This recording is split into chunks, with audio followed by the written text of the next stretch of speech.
Tugas pokok auditor adalah melaksanakan kegiatan perencanaan, pengorganisasian, pelaksanaan teknis, pengendalian, dan evaluasi pengawasan. Ya, ini tugas-tugas pokok auditor ya. Pokoknya intinya pengawasan mulai dari perencanaan, pengorganisasian, pelaksanaan, pengendalian, dan evaluasi.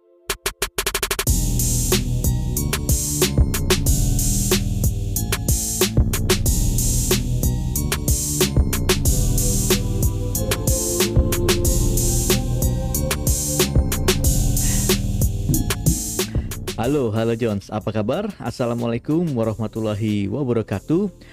Selamat datang kembali di channel Adi Lesmanatia. Seperti biasa Jones, pagi ini kita ketemu lagi untuk membahas kisi-kisi SKB Formasi Auditor Ahli Pratama. Nah, materi kali ini kita akan bahas Peraturan Menteri Negara Pendayagunaan Aparatur Negara atau Menpan ya, nomor Per-2020-M.PAN-7-2028 tentang jabatan fungsional, auditor, dan angka kreditnya. Namun sebelum itu ya, untuk kalian yang baru bergabung, pastikan kalian telah subscribe channel ini, nyalakan loncengnya agar channel ini terus berkembang dan saya tetap semangat untuk terus membagikan tips dan trik lainnya kepada kalian terkait SKB CPNS. Oke, langsung aja kita akan bahas. Kita tidak akan bahas semua, kita akan bahas hanya poin-poin tertentu saja yang kira-kira menjadi penting buat kalian ya.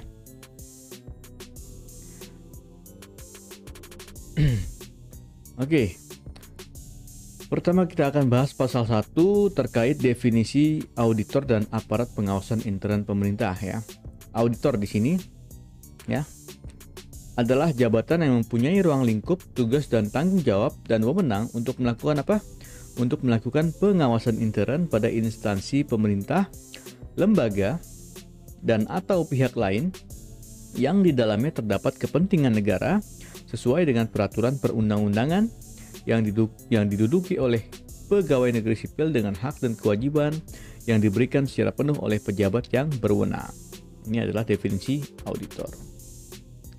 Sementara itu, aparat pengawasan intern pemerintah atau APIP adalah instansi pemerintah yang dibentuk dengan tugas melaksanakan pengawasan intern di lingkungan pemerintah pusat atau pemerintah daerah yang terdiri dari pertama, BPKP, Inspektorat Jenderal Departemen ya, kalau sekarang kementerian atau lembaga, Inspektorat Unit Pengawasan Intern pada Kementerian Negara ya, ini kalau sekarang Departemen Kementerian ya. Kemudian Kementerian Negara, Inspektorat Utama Lembaga Pemerintahan Non-Departemen ya atau non-kementerian dan seterusnya. Kemudian Inspektorat Provinsi, Kabupaten, Kota ya. Dan unit pengawasan intern pada badan hukum pemerintah lainnya sesuai dengan peraturan perundang-undangan. Ya, unit pengawasan intern misalnya SPI di universitas ya dan lain-lain. Ya, Jadi ini definisi auditor dan aparat pengawasan intern pemerintah. Jadi kalian nanti kalau sudah diterima sebagai CPNS, nanti kalau jadi PNS kalian nanti akan diangkat menjadi auditor ya, melalui serangkaian ujian, sertifikasi dan seterusnya. Oke, apalagi nih?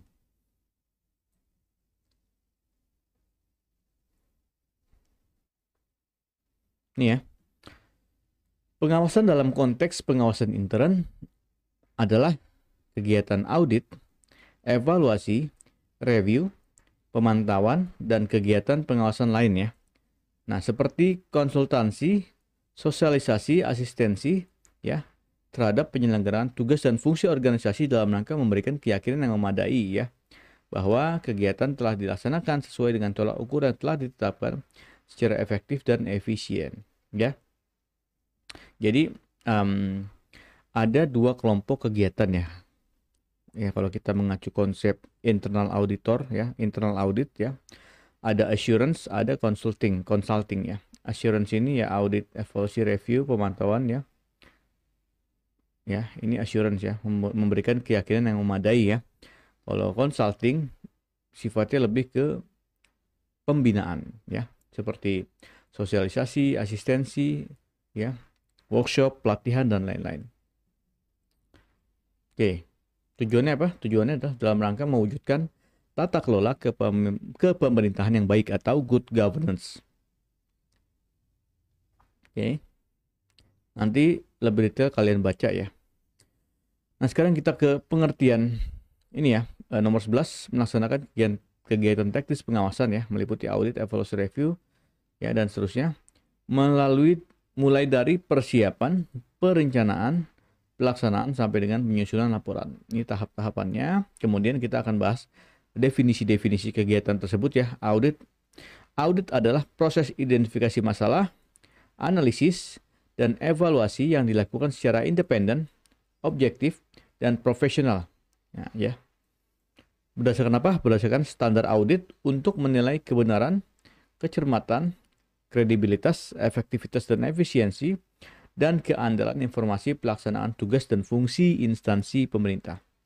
Ya, jadi dipahami definisi auditnya ya. Proses apa? Proses identifikasi masalah, analisis, dan evaluasi dilakukan secara independen, objektif, profesional berdasarkan apa? Standar audit ya. Standar auditnya apa nih? Standar auditnya adalah standar audit intern pemerintah ya. SIP ya. Dia diterbitkan oleh AAIP, Asosiasi Auditor Intern Pemerintah Indonesia. Ya, jadi silakan dipahami ya. Nanti kalau misalnya keluar jelaskan definisi audit misalnya, kalian sudah bisa jawab ya. Evaluasi adalah rangkaian kegiatan membandingkan hasil suatu kegiatan dengan standar, rencana, atau norma yang telah ditetapkan. Jadi kita intinya membandingkan ya antara hasil dengan rencananya dan menentukan faktor-faktor yang mempengaruhi keberhasilan dan atau kegagalan suatu kegiatan dalam mencapai tujuan. Jadi setelah dibandingkan, kalau misalkan ternyata tidak mencapai target sesuai rencana, apa faktor-faktor penyebabnya? Itu juga harus kita analisis dan kita berikan rekomendasi untuk meminimalisir faktor-faktor penyebab tersebut supaya bisa mencapai tujuan. Kalau berhasil, ya juga sama, kita tentukan apa nih faktor-faktor yang menunjang keberhasilan kegiatan tersebut, gitu ya, supaya bisa digunakan atau direplikasikan untuk kegiatan lain supaya tetap bisa mencapai tujuan. Review adalah penelaahan ulang ya, bukti-bukti suatu kegiatan untuk memastikan bahwa kegiatan tersebut telah dilaksanakan sesuai dengan ketentuan standar, rencana, atau norma yang telah ditetapkan ya. Review juga menjadi bagian dari kegiatan pengawasan intern. Contohnya misalnya review atas laporan keuangan pemerintah pusat LKPP atau review atas laporan keuangan di instansi masing-masing ya sebelum diserahkan kepada pimpinan untuk kemudian dilakukan pemeriksaan atas laporan keuangan. Pemantauan ya, proses penilaian kemajuan suatu program kegiatan dalam mencapai tujuan yang telah ditetapkan. Ya. Kegiatan pengawasan lain ya. Nah, apalagi apa nih misalnya? Nah, consulting ya. Suatu pendekatan keilmuan yang sistematis untuk meningkatkan efektivitas manajemen risiko, pengendalian, dan proses tata kelola sehingga dapat memberikan nilai tambah dan meningkatkan pencapaian tujuan pemerintahan dan pembangunan ya. Keywordnya adalah nilai tambah. Jadi kalau consulting itu sifatnya kita bagaimana nanti memberikan nilai tambah terhadap instansi pemerintah yang kita lakukan berikan atau consulting ya, dan seterusnya ya. Silakan kalian baca lagi ya, untuk lebih detailnya. Di sini kita akan bahas poin-poin tertentu saja. Oke, bab 2, rumpun jabatan, kedudukan, tugas pokok, wewenang, dan tanggung jawab ya. Jadi JFA atau jabatan fungsional auditor ya, kita nyebutnya JFA. Pada APIP termasuk dalam rumpun jabatan akuntansi dan anggaran ya. Oke. Kemudian, jabatan fungsional auditor berkedudukan sebagai pelaksana teknis fungsional bidang pengawasan di lingkungan aparat pengawasan intern pemerintah. JFA merupakan jabatan karir yang hanya dapat diduduki oleh seorang yang telah berstatus pegawai negeri sipil. Nah, jadi kalian kalau diterima, kalian masih CPNS, nanti setahun kalian diangkat PNS baru bisa mengikuti serangkaian prosedur untuk bisa diangkat sebagai auditor. Auditor dalam melaksanakan tugasnya bertanggung jawab kepada pimpinan instansi pengawasan yang bersangkutan sesuai dengan peraturan perundang-undangan. Jadi kalau kalian auditornya di Pemda, maka tanggung jawabnya adalah ke apa namanya, ke inspektur daerah ya, inspektorat ya, inspekturnya namanya. Kepalanya kan inspektur ya. Jadi sekarang itu nomenklaturnya udah canggih ya. Inspektorat Kabupaten A, pimpinannya adalah inspektur bukan kepala inspektorat lagi ya. Nah, dan instansinya juga jangan nyebut Inspektorat Daerah Kabupaten A ya. Langsung aja Inspektorat Kabupaten A. Ini kalau saya lihat-lihat masih banyak teman-teman di daerah yang masih pakai nomenklatur lama ya. Kepala Inspektorat Daerah Kabupaten A, panjang banget. Langsung aja Inspektur Kabupaten A gitu. Ya. Nah, tugas pokoknya apa nih? Tugas pokok auditor adalah melaksanakan kegiatan perencanaan, pengorganisasian, pelaksanaan teknis, pengendalian, dan evaluasi pengawasan. Ya, ini tugas-tugas pokok auditor ya. Pokoknya intinya pengawasan mulai dari perencanaan, pengorganisasian, pelaksanaan, pengendalian, dan evaluasi. Auditor yang melaksanakan tugas pokok tersebut harus mendapatkan surat penugasan dari pimpinan instansi pengawasan masing-masing. Jadi ada ST-nya, ya, surat tugas atau SPT, surat perintah tugas, sama saja ya. Dari siapa? Dari inspektur ya, kalau di daerah, atau dari misalnya kalau di BPKP, di perwakilan BPKP misalnya, ya dari kepala perwakilan, atau kalian misalnya dari dari pusat ya, dari direktur ya misalnya. Oke. Dalam melaksanakan penugasan ya, pengawasan yang meliputi audit, review, pemantauan atau kegiatan pengawasan lain ya. Nah, dan seterusnya, auditor berwenang. Nah, ini kewenangannya ya. Jadi untuk menunjang tugas dan fungsinya, auditor itu punya kewenangan apa aja? Pertama, memperoleh keterangan dan atau dokumen yang wajib diberikan oleh unit yang diawasi dan pihak yang terkait. Jadi kita berhak minta dokumen-dokumen yang kita perlukan untuk kita analisis ya, untuk kita analisis kemudian kita tuangkan dalam laporan ya. Nah, tapi ya ini ada tapinya nih. Tapi diharapkan nanti kalian ketika sudah jadi auditor ya apa ya, mintalah dokumen-dokumen secara efisien. Jadi dokumen yang kalian perlukan saja. Makanya itulah fungsinya perencanaan audit ya. Persiapan dan perencanaan audit. Nanti di situ ada PKA-nya, program kerja audit. Nah, kalian tentukan dokumen-dokumen apa saja yang kalian butuhkan. Jadi ketika kalian datang ke Obrik ya, terus kalian ke auditi lah ya. Bahasa kalian ke auditi. Nah, jangan kalian minta semua dokumen gitu kan. Nanti akan merepotkan auditi. Minta saja yang diperlukan gitu ya. Oke. Tapi kalau sekarang kan zamannya trennya ini ya, digital ya. Jadi ya ke depan nanti kalian akan belajar secara lebih spesifik bagaimana melakukan audit, bagaimana melakukan e-audit, electronic audit ya. Audit berbasis teknologi ya. Entah mungkin kalian hanya minta akses servernya saja, minta akses ke sistem ya. Nah, kalian bisa peroleh segala dokumen dalam bentuk digital di situ ya. Jadi nggak ada lagi yang namanya dokumen-dokumen hard copy ya. Ya mungkin masih ada tapi mungkin tidak banyak ya. Jadi trennya sekarang ke digital audit. Oke, kemudian apa? Melakukan pemeriksaan di tempat penyimpanan uang dan barang milik negara, di tempat pelaksanaan kegiatan, pembukuan dan tata usaha keuangan negara, serta pemeriksaan terhadap perhitungan surat dan seterusnya ya. Apalagi menetapkan jenis dokumen. Nah ini ya, data serta informasi yang diperlukan dalam penugasan pengawasan. Pemeriksaan secara fisik setiap aset yang berada dalam pengurusan pejabat instansi yang diawasi. Nah, ini kalian juga nanti ketika melakukan audit biasanya ada prosedur cek fisik istilahnya. Ya, kita ke apa? Ke kita ke apa namanya? Tempat bangunan atau apa yang kita periksa ya. Itu namanya cek fisik. Kemudian menggunakan tenaga ahli di luar tenaga auditor jika diperlukan. Nah, ini kita kadang-kadang kita juga perlu ya, misalnya dalam rangka memeriksa atau melakukan cek fisik atas bangunan yang sifatnya kompleks. Nah, kita kadang-kadang meminta tenaga ahli dari PUPR ya, karena dia secara formal memiliki keahlian di bidang bangunan fisik misalnya. Nah, ini kemudian auditor dalam melaksanakan tugas dan kewenangannya harus sesuai dengan standar pengawasan dan kode etik auditor, ya. Standar-standar pengawasan dan kode etik ini diterbitkan oleh AAIP, Asosiasi Auditor Intern Pemerintah Indonesia. Silakan kalian browsing ya. Nah, itu kemungkinan ya bakal ditanyakan juga ya.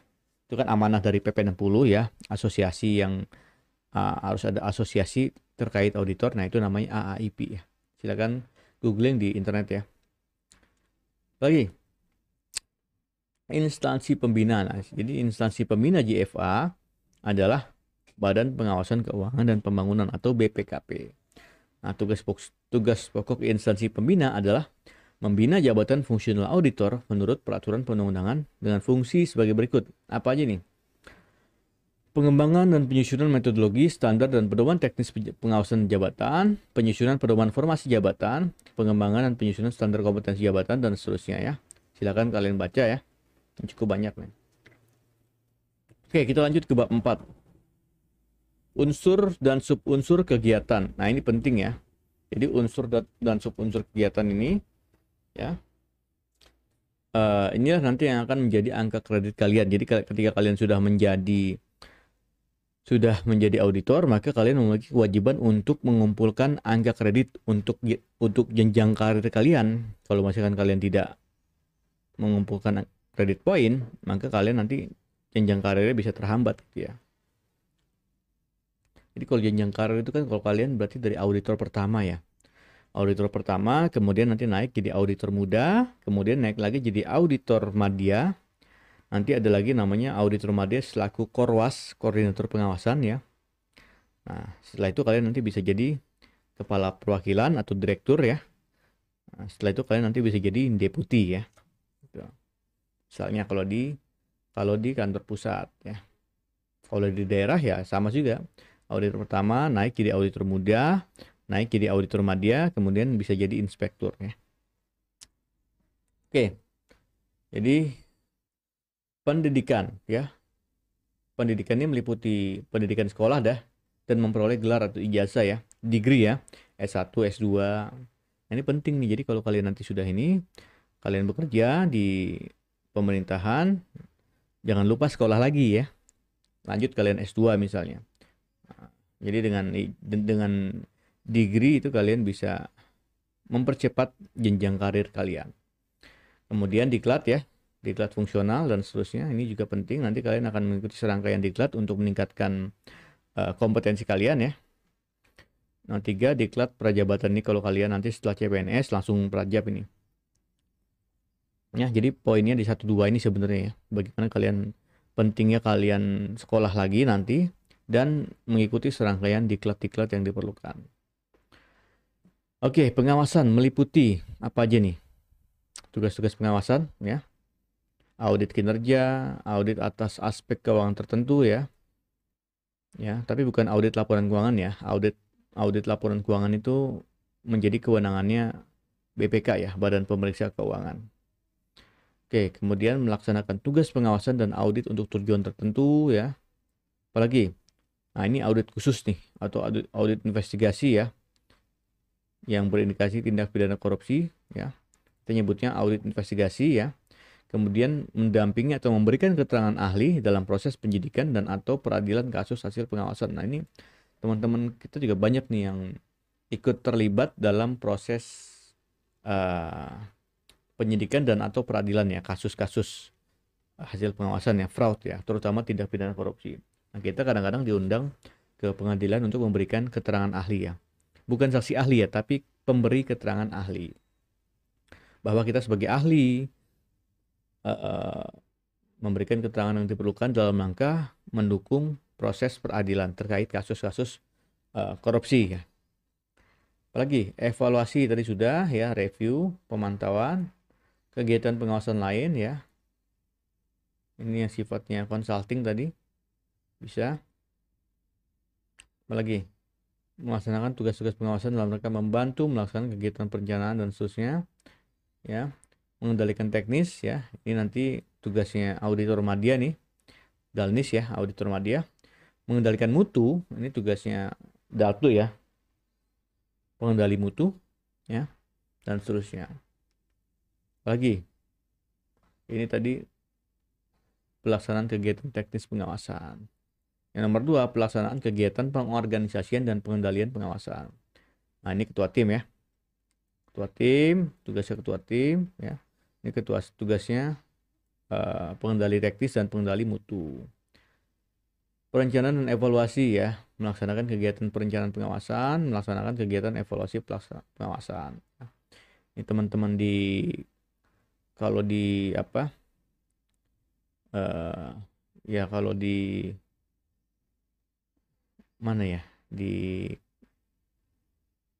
Kalau di BPKP ya, ini mungkin tugasnya teman-teman di kantor pusat ya, Rendal ya, perencanaan dan pengendalian. Kalau di inspektorat daerah nanti mungkin ada inspektorat atau irban yang khusus melaksanakan perencanaan pengawasan ya.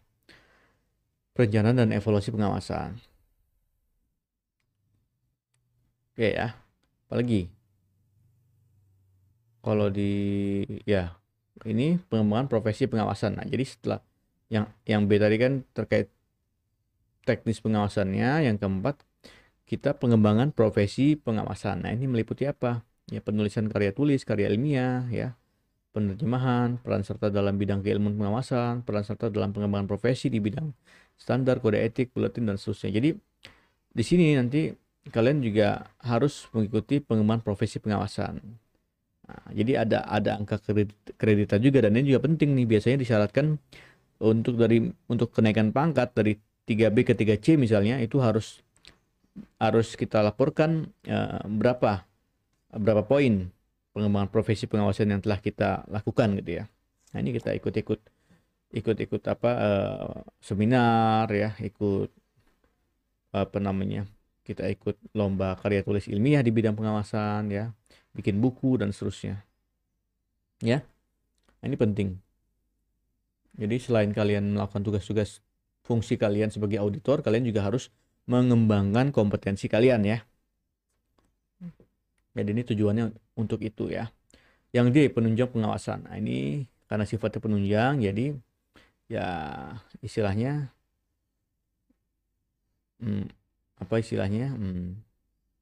ya kalian perlu juga gitu ya untuk menunjang pengawasan kalian ya. Misalnya dengan menjadi panitia dalam seminar atau lokakarya di bidang pengawasan. Karena kan penting juga nih, kalian jadi bisa mengetahui, mendapatkan materi-materi dari narasumber yang hebat misalnya.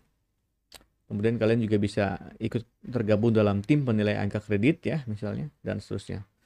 Pengajar atau pelatih pada diklat teknis ya, kalian kalau punya kemampuan mengajar silakan ya. Kemudian apa lagi? Dan seterusnya ya. Oke. Bab 5, jenjang jabatan dan pangkat. Nah, ini. Jadi jabatan fungsional auditor terdiri dari 2 ya, auditor terampil dan auditor ahli. Nah, karena kalian ya, untuk kalian yang CPNS-nya dari S1 ya, maka nanti kalian masuk ke dalam jenjang auditor ahli ya. Auditor ahli. Jadi kalian nanti masuk sebagai auditor pertama kalau S1, kalau S2 langsung auditor muda ya. Auditor pertama, kemudian naik auditor muda, madya, dan auditor utama. Sorry tadi kelupaan ya. Auditor utama ya. Oke. Apalagi? Pelaksana, ini kalau terampil ya, auditor pelaksana lanjutan, dan auditor penyelia. Ini kalau kalian D3 ya, diploma 3 ya. Tapi kalau S1 ya kalian langsung dari auditor pertama. Kalau S2 kalian lompat langsung dari auditor muda ya. Dan seterusnya, ini bisa kalian baca sendiri ya. Nah, ini kalau penugasan auditor ya, kita bekerja secara tim ya. Nah, tim itu biasanya ada daltu, ada dalnis, ada ketua tim, ada anggota tim. Nah, mungkin kalian nanti ketika bergabung masih di level anggota tim ya. Apalagi? Oh, ini sudah penilaian angka kredit ya. Saya kira tidak begitu relevan ya. Nanti kalian akan berkutat dengan bab 6 ketika kalian sudah menjadi auditor secara resmi ya. Karena kalian wajib menyusun angka kredit ya, DUPAK, daftar usulan penetapan angka kredit ya. Oke. Saya kira itu ya poin-poin yang tertentu yang bisa kita bahas. Selanjutnya silakan kalian download peraturan ini ya, cari di Google banyak, dan kalian baca lagi di rumah secara lebih detail ya. Nanti kalau ada pertanyaan silakan kalian kirim pertanyaan kalian di kolom komentar ini ya. Oke, yang penting tetap ikhtiar, tetap belajar ya setiap hari, dan tentunya terakhir kalian harus tawakal kepada Tuhan yang Maha Kuasa. Dan ingat sekali lagi, dosis dari saya 3 kali sehari, dosis latihan untuk kalian. Sampai jumpa.